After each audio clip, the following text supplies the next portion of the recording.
You're listening to the Sustainable Angler Podcast. I'm your host, Rick Crawford. In this episode, I interview Keep Fish Wet Executive Director Sascha Danylchuk, and we talk about everything from best practices for handling fish to the interconnectedness of habitat, climate change, and keep fish wet principles, the resiliency of nature, and yes, we agree, bonefish do in fact live in the most beautiful places. Hope you enjoy.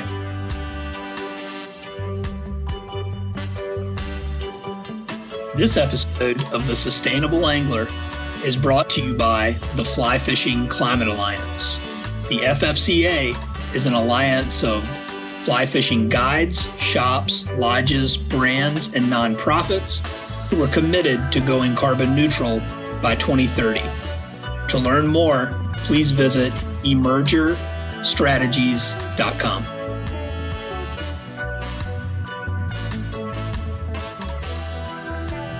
Sascha, I wanted to sort of just get things started with, let's just talk about, tell us a little bit about yourself and Keep Fish Wet.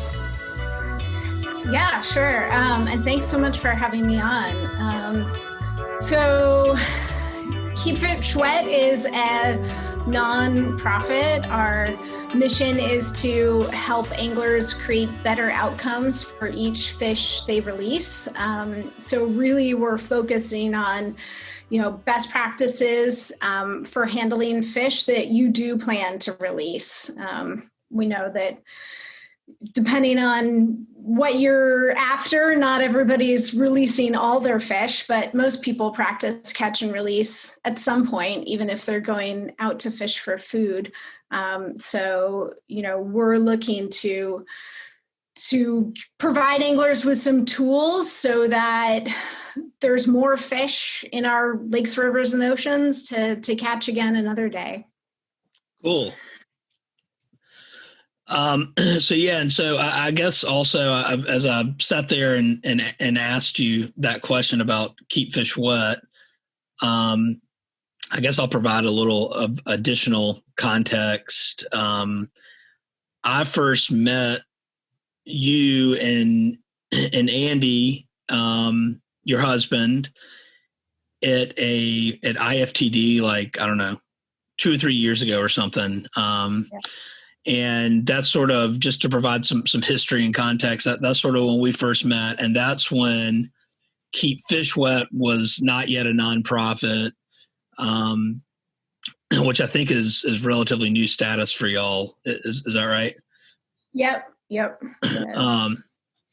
So, which is awesome. And one of the things too, Andy was also on a sustainable business panel discussion that I did at IFTD. So anyone listening, that's a podcast. I don't know what episode it is, but you can find that if you so desire. But but I thought I would provide just a little additional context. And I also wanted to say that Keep Fish Wet is also, I'll do a little shameless self-promotion on here, but is also the first nonprofit member to join the Fly Fishing Climate Alliance, meaning that they're committed to going carbon neutral by 2030. So we'll get more into all of that, but I thought after I asked the first question, I thought, well, maybe it might be a little helpful if people understood that this isn't the first time we've spoken. So with all of that to say, with a little bit of history, also kind of leads me to my next question, which is, how did you get from your beginnings, which I actually don't know much about, to being the executive director of Keep Fish Wet?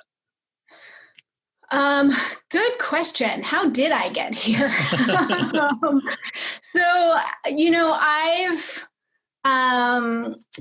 It came out of kind of a conversion of my passion as an angler, as a fly angler mostly, and then my work in in aquatic sciences, and really, my professional background is as a fishery scientist, and most of my work has been on the impacts of catch and release angling on different recreational fisheries populations. So, the more I studied and the more I fished, I realized that there was a disconnect between kind of what I was doing in the fisheries science world and the information and knowledge that was available to recreational angling about the impacts of catch and release. So, I first joined kind of what used to be Keep 'em Wet Fishing before we rebranded recently. And I started out writing a blog series, and, part of my goal was to take that fishery science information, in particular on catch and release, and translate some of that information so that it was accessible to recreational anglers. Scientists write papers full of jargon, even it can be taxing for fellow scientists to kind of read through them, and they're incredibly dense. It takes a lot of time. And a lot of them are also behind paywalls, so they're not even accessible to recreational anglers, but especially the catch and release science is just full of information that can be usable by recreational anglers. So part of what I started doing is trying to translate that science so that it could be more available to anglers. So I started a blog series doing that, and then my role and responsibilities just sort of grew from there. And then at the beginning of last year, 2019, we decided to finally roll everything over into a nonprofit, and changed our name at that point and applied for 501c3 status, which takes a very long time to go through. That was like an 8-month process getting our IRS 501c3 status. And and then we just rebranded this summer, actually in the middle of the pandemic, to announce the name change and nonprofit status. So that's awesome, and congrats on that. I know that's a lot of hard work to get to nonprofit status. But so in your background, and I am a non-scientist, so you may have to dumb this down, but what are some of, I guess, maybe I need to back up. First, is there a difference between catch and release, like principles between fresh and saltwater, and what are some of those like general findings that you found in your research? Yeah, so so for catch and release science as a whole, right, if you're looking across species, there's over 400 studies that have been done. So it's quite a sizable chunk of research that we have at this point. But, a lot of that research has been done in the last decade or so. So it's, the practice of catch and release, and certainly as a conservation and management tool, definitely predates the science on catch and release. And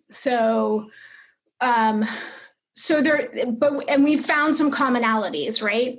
There's definitely like species specific differences, like what you do with a rainbow trout is, different, or what happens to a rainbow trout is different than what happens to a bonefish, right? And we don't need science to tell us that. We know there's going to be differences. But there's also some commonalities that we found that, across species. So what we've done at Keep Fish Wet is to essentially, pull out those commonalities throughout all the research, and especially we focus on, the things that are in an angler's control. There are some things we we won't be able to always control for. You can't always make sure that you don't deep hook fish, right? Like sometimes that's just going to happen. But we've pulled out the best practices, the things that anglers can do that are most within our control and that make the most difference for the outcome for fish that are released. And we've distilled those down into 3 simple principles. And they're things that any angler can do. They apply to almost any fishing situation, on any type of water body. So our first principle is to minimize air exposure. Not surprising given our name. And, really that goes to, how gills function. Fish need oxygen just like us, but they're only getting dissolved oxygen from the water, right? They can't get it from the air. So when we're taking fish out of the water, we're, more or less making them hold their breath. So minimizing air exposure, and most of the studies show that 10 seconds or less is okay for most species. So, even if you don't have an underwater camera, you can still get a good picture of a fish in 10 seconds. It's definitely possible. Our second principle is to eliminate contact with dry surfaces. Most fish are covered in a slime layer. It's a mucus, and that protects them sort of the same way our skin does, right? It protects them from infection and disease. And so we try, not to remove that slime layer because that makes them more susceptible to the disease and infection. So, keeping your hands wet when you're picking them up, not pulling them up onto the shore or hard rocks, things like that, keeping them out of the bottom of your boat if you're going to release them. All those sorts of things make a big difference as well. And then our third principle is to decrease handling time. And handling is really anything you're doing to a fish from landing to release. That constitutes handling time. So whether they're in your hand or in a net or in a cradle, that's all part of handling time. And if you think of fish as being, wild animals, which they are for the most part, even the hatchery-based ones, restraining a wild animal is a stressful experience to them. So the shorter that amount of time that we can restrain them for, the better for the fish. So letting them go and letting them recover where they want to recover as opposed to being in your hands or in a net is going to help create better outcomes for them as well. So. And does the handling time, is that also, would you also consider fighting the fish or playing the fish as part of that as well? No. Okay. So this is just like when you've got them boat side or, you're netting them. What happens after that? Exactly. So, obviously playing a fish on the end of the line is, we talk about it in the science is, you're exercising that animal, right? It's forced exercise. And that does have impact. It's just a little bit more difficult to control than some of those other aspects, right? Right. Like bigger fish, we usually fight for longer. Obviously, matching your gear to the fish is really helpful, not fishing super lightweight gear for a big fish makes a difference. But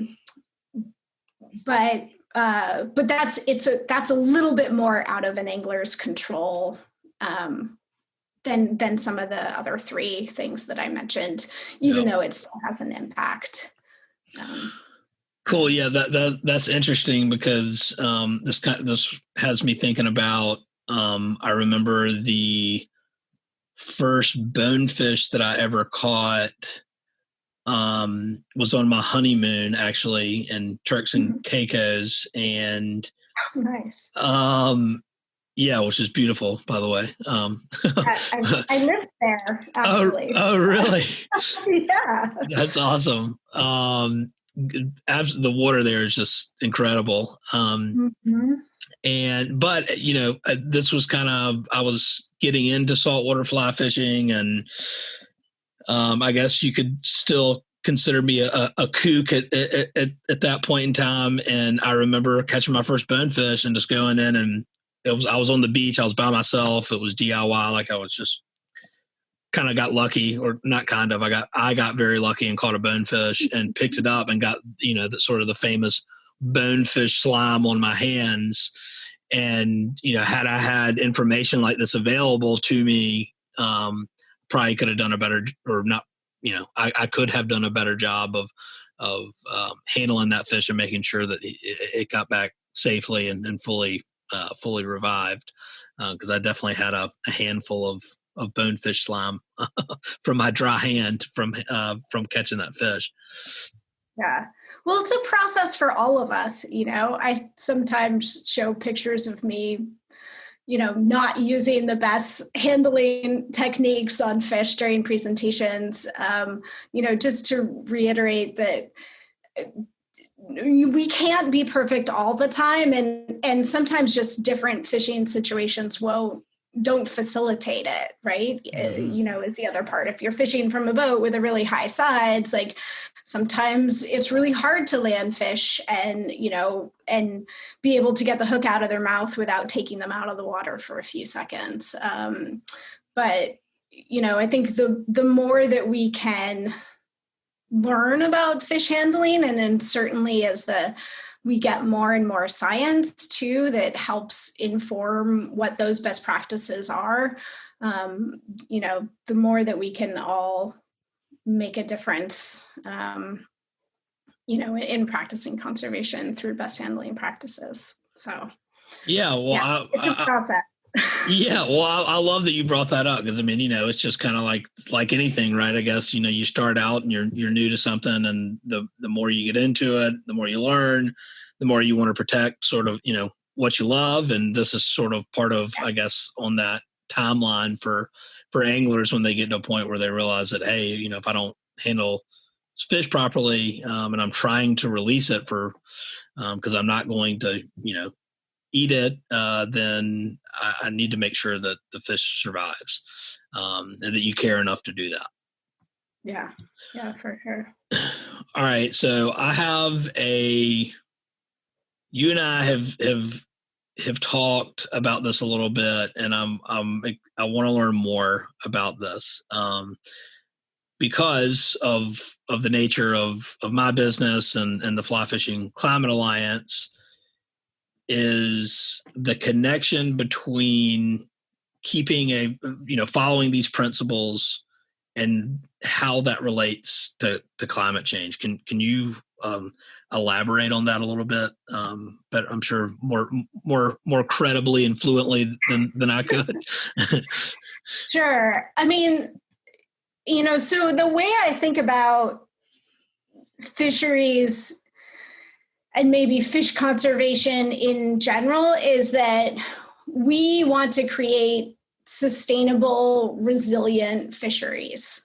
That's kind of the end goal, right? We don't want to be the last generation of people who can go and catch bonefish in the Turks and Caicos Islands. We want our kids to be able to do that as well, and their kids. So there's so many different pieces that play into that. And a lot of the impacts to fisheries are interrelated. So as we're, if the big goal is resilient fisheries, then, all these different impacts, right? And you can think of like climate change as one, handling practices another, development, habitat destruction. A lot of these things are interrelated, and they're all kind of pushing against fisheries being resilient. And so if we can tackle some of these things, it can help create more resiliency, and then maybe a little more breathing room, I guess you could say, to tackle some of these other issues, right? Mm-hmm. So if we, I guess I think of it as these aren't either or issues, right? They're both, and they're all related. We need to be addressing all of these issues if we want resilient fisheries. Just picking and choosing a few doesn't mean that it's going to have the overall impact that we want. And, we saw this, if you look at the history of commercial fisheries, we saw this, this happened where they, there were some fisheries that were just managed using like maximum sustainable yield and just thinking about how many fish we were taking out of a population. And then nobody realized that there were all sorts of habitat destruction issues that were going on in the background. And so, if you're only thinking about how many fish you're taking out of a population, and forgetting about that they have habitat needs, you're going to be in trouble. Right. So, it's the same with recreational fisheries. And as we talk about climate change issues, especially as we talk about things like water temperature, which is one that I think a lot of people in the U.S. this summer, especially, were noticing that water temperatures were higher than normal. That impacts best practices and how fish respond to catch and release. So that's just one example of kind of how these issues are all interrelated, but it's like a spider web, right? There's myriad connections of how these kind of threats and impacts are all related to each other and interplay. So. Yeah. No, and as you were talking about that, I kind of, especially when you bring up the habitat side, and you just have all of these different problems that together are interconnected, and you can't address one without the other. And so the example that I'm thinking of in my mind is thinking, okay, well, let's just hypothetically, let's talk about the Everglades. And so you have in that situation where the environment's being degraded because of the lack of fresh water flow south. So that is related to habitat. And then you have warming ocean temperatures, which, to my knowledge, that also deoxygenates the water. So it's warmer, and it's putting stress on the fish. And then you add in, okay, well, I'm fighting a tarpon or a bonefish. It doesn't really matter the species. You're fighting a fish in a degraded environment with less oxygen. And then if you add the fact that you want to, not practice keep fish wet principles, you're putting a potentially deadly amount of stress on that fish. Yeah. I mean, that's how you could put it all together. And, you can layer in, like, without those freshwater flows coming down through the Everglades, like, there's habitat changes. So there could be like less food availability, as well. So you can kind of go on and on and on about right. Yeah. Well, no, that's awesome. That's helpful, and I think a really important point to make in all of this is to understand that everything is interconnected. So it's not it's like you can't you can think of even development. You can't drain an aquifer, like I'm going to stick with Florida for this example. You can't drain an aquifer and expect that not to have implications throughout ecosystems, and also, ultimately back to us with, okay, well, what happens? And I'll go back to climate change with, say, sea level rise and saltwater intrusion into the aquifer because it's been depleted so much. So those are just kind of a couple of examples that are coming to mind as we're talking about this. Can I But throw out another one? Because I yeah, think people forget about sometimes too. So I think it's really easy to think about climate change and what maybe stemming from like the term global warming, right? And how and rising temperatures and rising sea levels. But remembering too that climate change changes precipitation regimes, and it changes like winter storm regimes. So, there's also the potential that like you'd have more winter kill in places because you have more ice on lakes and, less availability of oxygen or things like that. There's that side of how climate change impacts fisheries. And then, it's not just the getting warmer part of it, I guess, is important to remember too. There's a lot of other places, or just less water in our systems, right? So, and how does a low water event, how do fish, then if you're catching and releasing fish, how do fish respond if the water's lower than normal as well? So. yeah, absolutely. And also, that it in a number of ways, and you could let's maybe even try and, is there a way that I guess that you would best explain as simply as possible for, say, like, how is climate change affecting like cold water species, for example, like just to generalize it.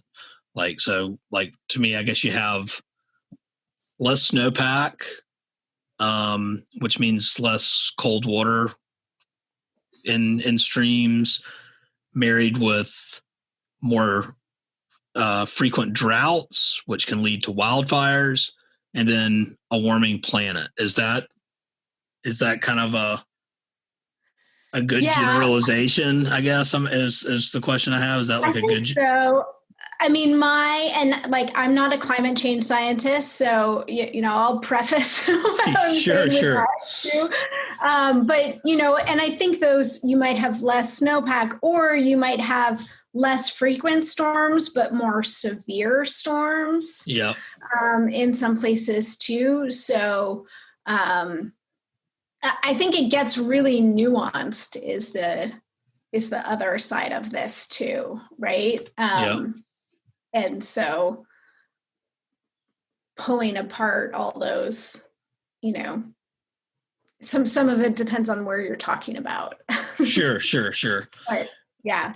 Okay, cool. Well, what is, let's talk a little bit.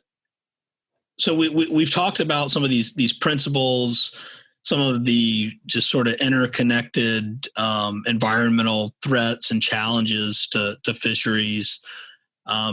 What are some, I guess, best handling practices or tips that y'all that y'all promote for anglers who want to practice keep fish wet principles? Yeah, so we have the principles, and those are fairly general, and then also we have a bunch of tips that are more specific, right? Things that specific actions that anglers can take, and they're a little less generalized. Like they won't maybe necessarily apply to every fishing situation, but they apply to a lot of them. So things like fish barbless hooks, and that goes into like even handling time, right? It's much faster and easier to remove a barbless hook. My number one reason for fishing barbless is that I know at some point I am going to hook myself. I mean, I have hooked myself, and I know it's going to happen again. And I would much rather be digging a barbless hook out of my own skin than a barbed hook. Right.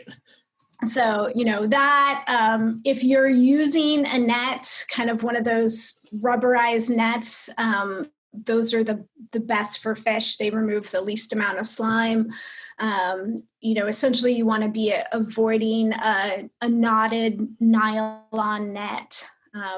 Again, it goes back to like abrasion. So that's going to remove a lot more slime if it's knotted. What are some other good tips? Being wary of warm water, right? We sort of touched on that, but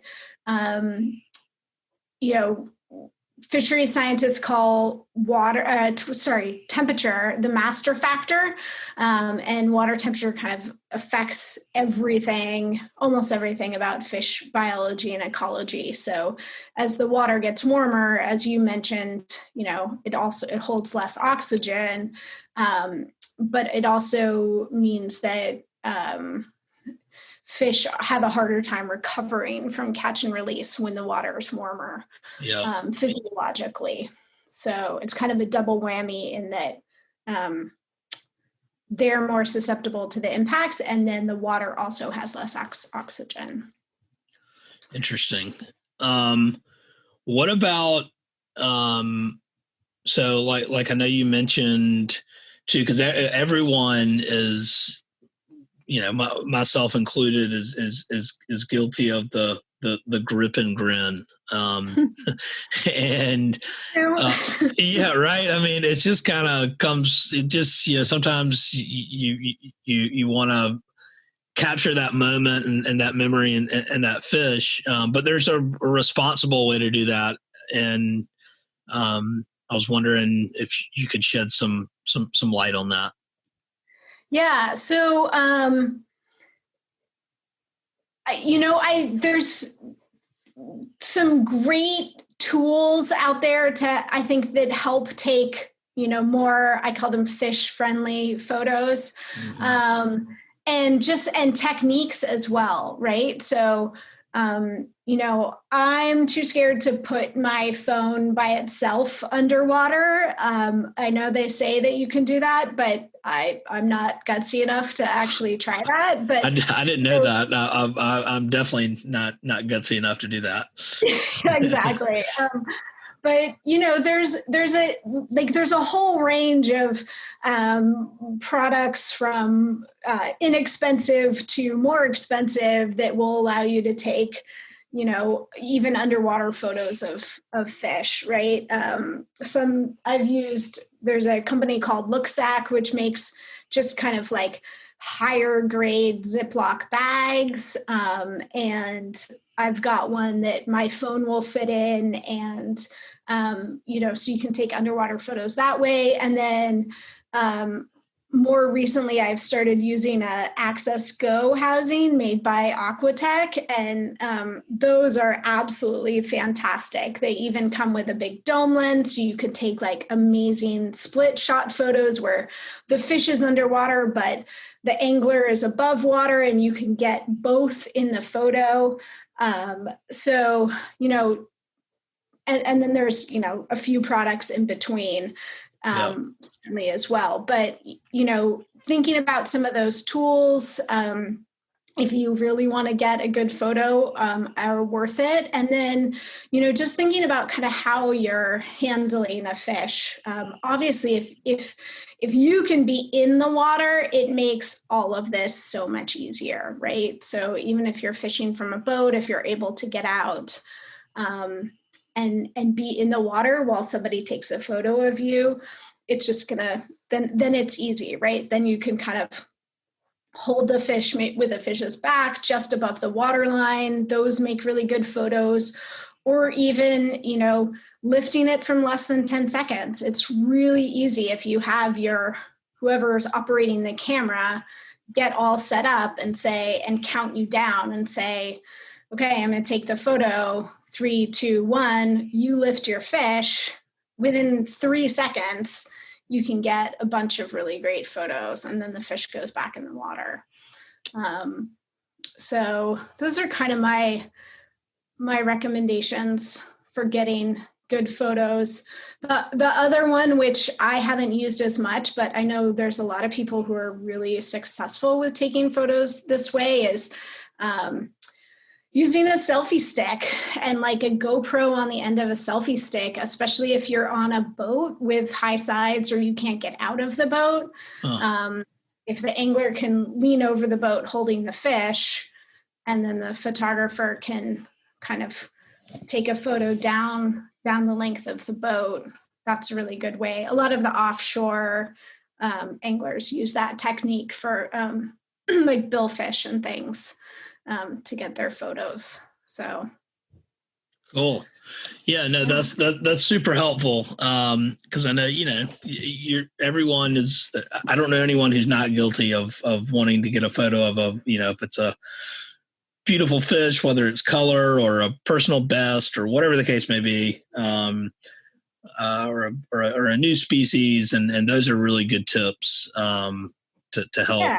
You're able to still get a nice quality photo while protecting the fish and making sure that it stays alive right. At the end of the day. I mean, we all want our photos, so we're not trying to deny anybody that luxury. The other thing we sometimes tell people is if you are taking your fish out of the water is hold your breath. And when you need to breathe, the fish probably does too. And it's time to put it back in the water. So that's a good one too. All right, cool. Well, I wanted to, talk a little bit about, because part of this, and you and I have talked about this before, but it's like you talk about a lot of things that like climate change would be one example, but there's a host of when you're talking about environmental threats, it can get a little depressing sometimes. You kind of get beat over the head with this stuff and kind of feel hopeless. So, or at least I do. But one of the things that I always enjoy in these interviews is talking about some success stories or some type of providing some inspiration. And I wanted to ask you, is there anything that that comes to mind when you think about success stories in terms of what Keep Fish Wet is doing? And I'll just start there. Yeah, well, we just rebranded, as I mentioned earlier, and that's gone really well. And we launched a new program too when we rebranded, and we're calling it our Advocate Program. Yep. And it's a free program, so there's no barriers to entry, and essentially anglers make a pledge to use best practices when they're releasing fish, and it's kind of our way to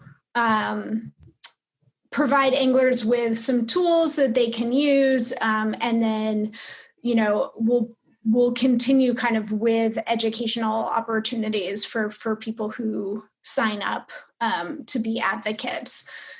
We have some kind of more species specific educational tools that we have coming online next year. So that's a good way for people to feel like they're doing something that can make a difference, right? With each fish that they catch. We call it, it's your opportunity to practice conservation every single time you catch and release if you use best practices. So yeah, no, that's I love that. I mean, and that's a perfect example of what I'm talking about when I'm saying like you kind of get clubbed over the head with some things and you kind of feel hopeless. And this is a perfect example of like, here's something that you can do to take action and will make a positive impact on the conservation front. So I'm an advocate. I'll say that I'm signed up and on board. And when I was on y'all's site, I mean, I'm still learning. I'm always learning. And I learned some great tips on there as well. So if anyone out there is interested in becoming a is it the advocate program? Yeah. The, becoming an advocate, keepfishwet.org, just, if you want to go, but, and check that out and sign up to become an advocate, and learn more about best practices for handling fish. But, and I said we'd come back to this. So I do want to also, say another thing that I'm excited about is, Keep Fish Wet is the first nonprofit to join the Fly Fishing Climate Alliance. Yes. Yeah. So thank y'all and welcome aboard. Yeah, we're so happy to be part of it. You know, it's an issue that definitely needs more attention. So we're grateful to have the opportunity to do our part. Yeah, absolutely. And for those of you who maybe haven't heard of the Fly Fishing Climate Alliance, we're basically just an alliance of guides, shops, lodges, brands, and now nonprofit. And we're committing to going carbon neutral by 2030. So just be on the lookout and stay tuned. There'll be more updates regarding that. But yeah, just wanted to throw that out there, because that also gives me hope when there's other people and organizations who understand that there is a need to take action and are taking those steps. So yeah, again, appreciate y'all joining. One of the other things that I wanted to cover, because you mentioned that you lived in Turks and Caicos. Mm-hmm. Let's shift gears a little bit and talk about traveling, fishing, favorite destinations, places. Let's go there with this. Oh boy. So when you were living in Turks, and you said you actually lived there, what were you doing? How long did you live there? What's that story? Yeah. So on South Caicos, which is probably not the island you visited, because there's almost no tourism on South Caicos. There is a study abroad program. And so when I was in college, I went there for a semester. It's all focused around marine resource management. And then I went back after I graduated and worked for them. And that's where I met my husband, Andy. So he's also a fisheries scientist, and we actually taught ourselves to fly fish when we lived on South Caicos. So we would teach ourselves to cast, and we taught ourselves to tie flies, and spent a lot of time wading flats and not catching fish as well, because, as you know, it's not a quick learning process. No. But yeah, so that was sort of my first those were my first bonefish interactions.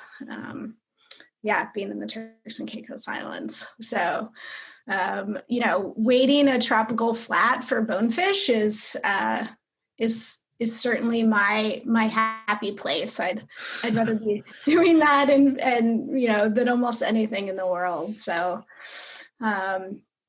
give me a destination with a bonefish flat that I can walk, and I'll be happy. Well, I can definitely relate. People, say, oh, fish live in the most beautiful places.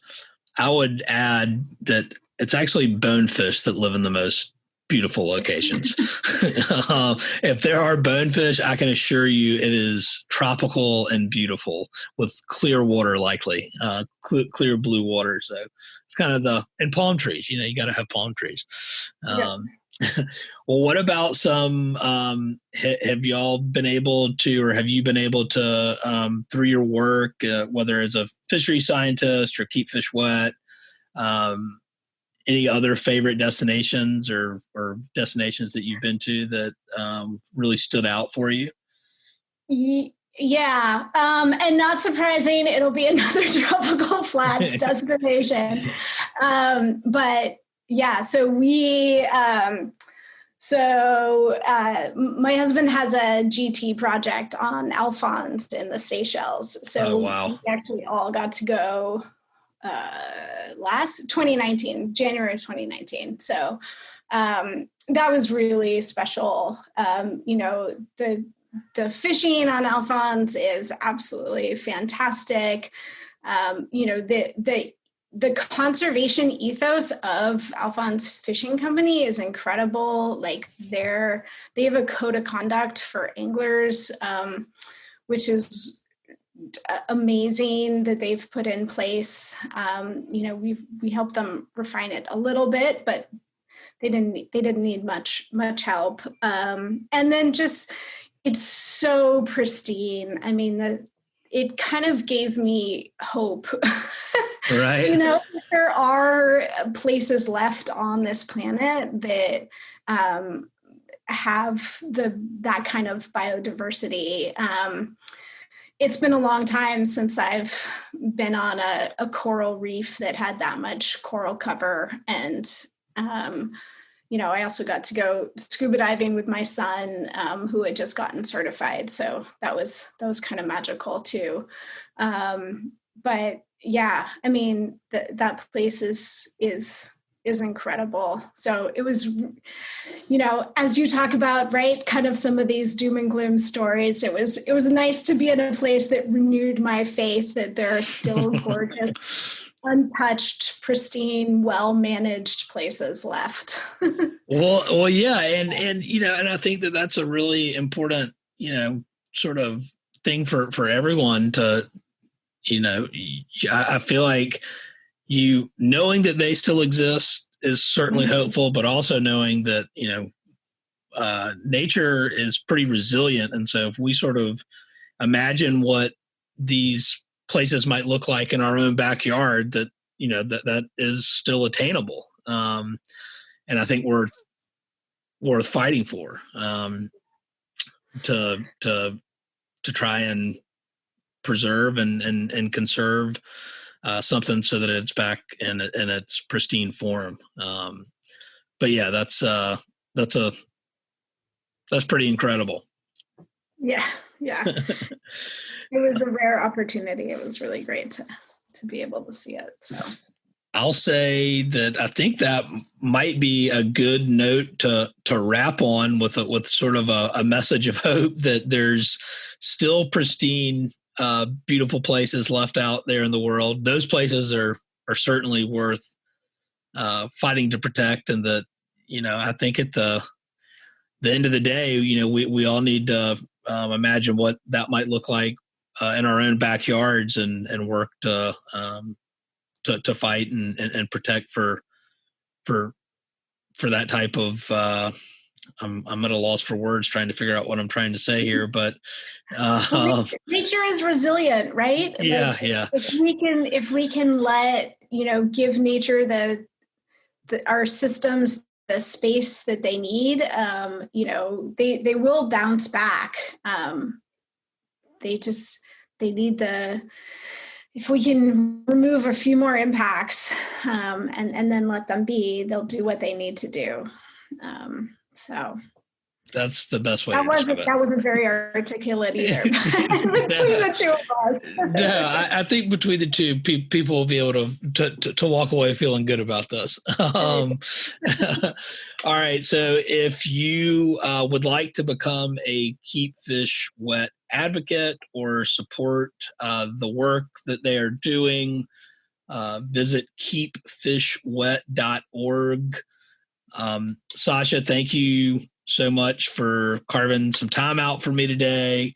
It was always fun to talk, or it's always fun to talk with you and learn more about the work y'all are doing at Keep Fish Wet, which is awesome. And yeah, just really appreciate your time. Likewise, thank you so much for having me.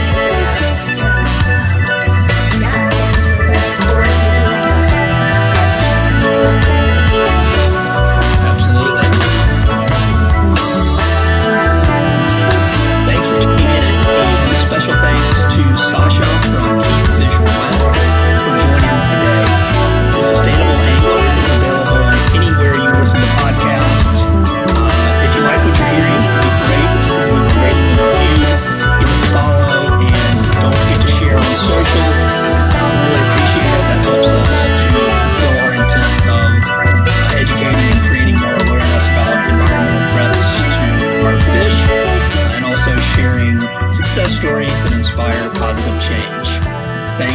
Have a good one.